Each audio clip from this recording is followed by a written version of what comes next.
Good morning student, I am Rose. Today we are in the third session of this chapter, that is standard 6 history, chapter 11, traders, kings and pilgrims. So today we are going to learn about the new things that we will learn about these all things. Okay, so in the last video we have learned about the different kings, different kingdoms in South India and North India. Today we will learn about what are the changes, what are the development happened during this all reigns or during the ruling period of these all kings. Okay, so that means what are the features, what are the speciality came after the Mauryan period. Okay, so here the main features of post Mauryan period. So post means we can say after the post means after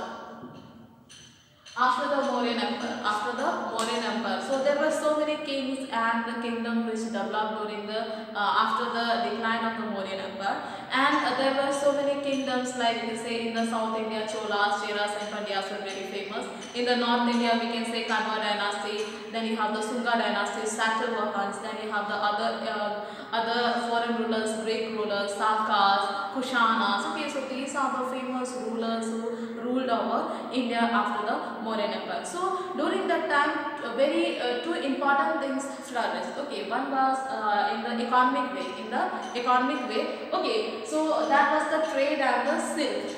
Trade and the silk.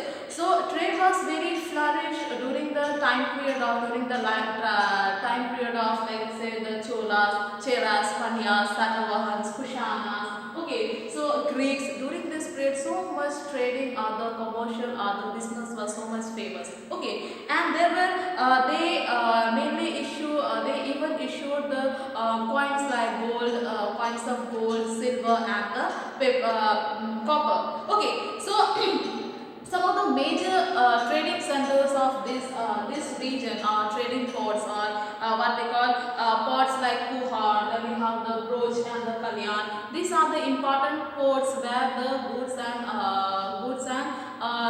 goods were unloaded and loaded from the ship. Okay, so this ship, where does it come from? It comes from the foreign, and they used to exchange. They used to do business in this place. Okay, that means foreign goods comes, and the foreign goods used to come, or we can say Indian goods like different kinds of things was being exchanged by the foreign goods. Okay, so this is how was the trading was being done. Okay, so there in the South India more famous important things which was used for the business purpose or which was used for making money or for the trading purpose was the gold. Then you have the pepper, spices like pepper and turmeric. It was so much famous, and you can say it was very famous during that time. Then some of the precious stone like pearl. Then you have the diamond. Then you have the ivory. Okay, so this kind of things was used for the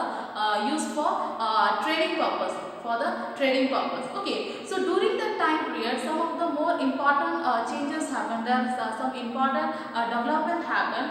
That was the silk and the silk road. Okay, so silk means it is one type of a rich glossy and smooth fabric, texture fabric, which was mainly introduced in China. It was mainly introduced in China 2000 years ago. 2000 years ago. So this 7,000 years ago, not 2000 years ago, it was 7,000 years ago. Okay, so before in 2000 during 7,000 years ago, what happened? This silk was being introduced by the China. It was introduced in China, and it was kept secret. It was very much kept secret. Okay, so and kept secret, and only, and this silk cloth was only worn by the royal families of the China. Royal families of the China. Okay, and it was so much it was given so much respect to this silk, because nobody except royal families, no other families or no common people or other families can wear this silk cloth. Okay, so due to that, what happened? If the people wanted to sell it, or if the people wanted to wear it, they used to get the punishment. They used to get the punishment. So this was the ritual. Okay, so after some time, what happened? The England, or we can say in the England, the famous rich people in Rome, got to know about the silk. So they wanted to trade with the China. So when they started the trade before 2000 years ago, so what happened? They used to make a way. Okay, so they used to make a way. So the traders who used to buy the silk cloth for the only, and this silk cloth was only used by the royal families of the only royal families, no other person. So that is how the connection. So traders who used to travel or who used to collect the silk cloth or who used to trade the silk cloth. Okay, what they used to do? They used to trade from the China and they used to transfer it to the Rome. So what happened? So they used to have a way. They used to have a way or the path through which they used to travel. Okay, that route was called the Silk Road. That route was called the Silk Road. The path followed by silk trader was called the Silk Road. Okay, so this silk is actually came from the silk, we can say silkworm. Okay, this silk is being done, it is being cultivated in this today's world. We are here in this area also being cultivated. Okay, so this silk is being produced by the silkworm. Okay, and when they become cocoon, from the cocoon the thread comes out. Okay, so this is many processes being done to make the clothes silk cloth. Okay, so this is how. Okay, so when the traders used to travel from one place from China to the Rome, so many kings of India wanted to take the advantages of this, and we can say they wanted to take, they even wanted to cultivate. But what happened? We can say they wanted to benefit trading on trade. They wanted to benefit from the silk. So what happened? Whenever they used to cross from the Indian border, what they used to do? The kings of the India, they used to give more taxes. They used to collect the taxes, or we can say they used to exchange, or they used to take the taxes. So in the taxes, what this trader used to do? They used to give the silk cloth. They used to give the silk cloth. So this is how the silk cloth, how the silk flourished in India after that. Okay. So even there was changes in religion. This was another changes. This was another development happened during the post-modern period. Okay, there was another changes happened in religion. So you know, in later Vedic period there was new religion came, Jainism and Buddhism. But during the post-modern period, what happened?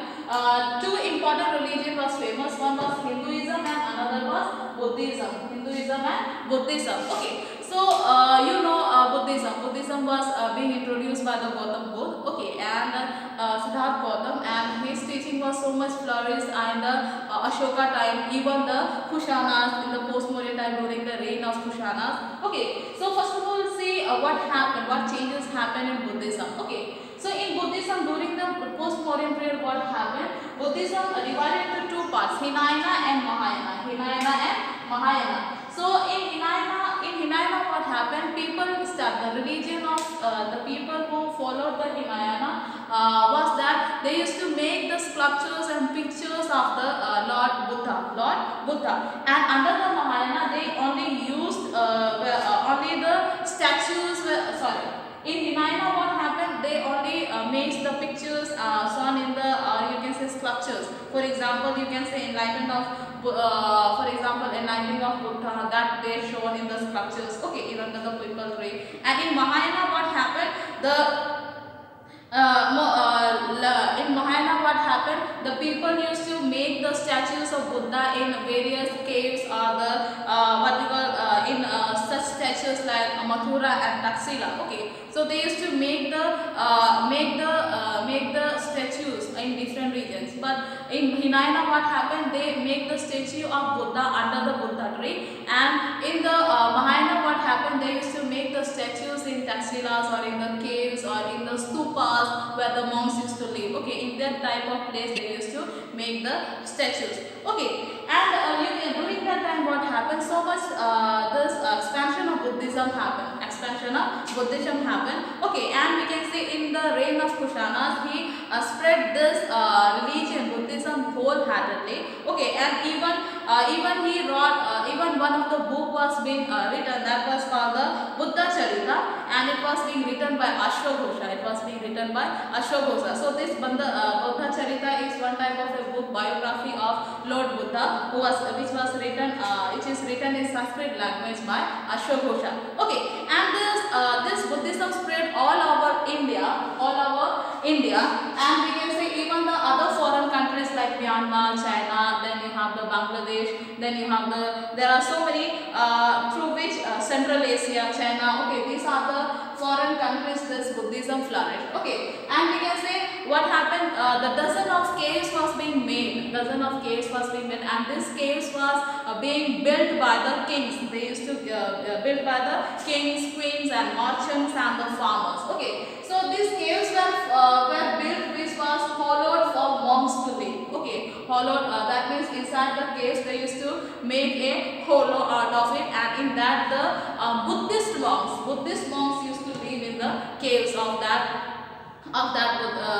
caves. Okay, so there are so many travelers or the pilgrims who wanted to visit the various places. Yes or no? So for the pilgrims means we can say people who travel for visiting a holy places like mandirs, or we can say different temples, or different other like we say now in India now the Badrinath. Yes or no? It is famous. Then you have here what we call Devar, you can say. Okay, so these are the famous pilgrimage centers. Okay, so during that time there were so many travelers, so many pilgrimages who came to India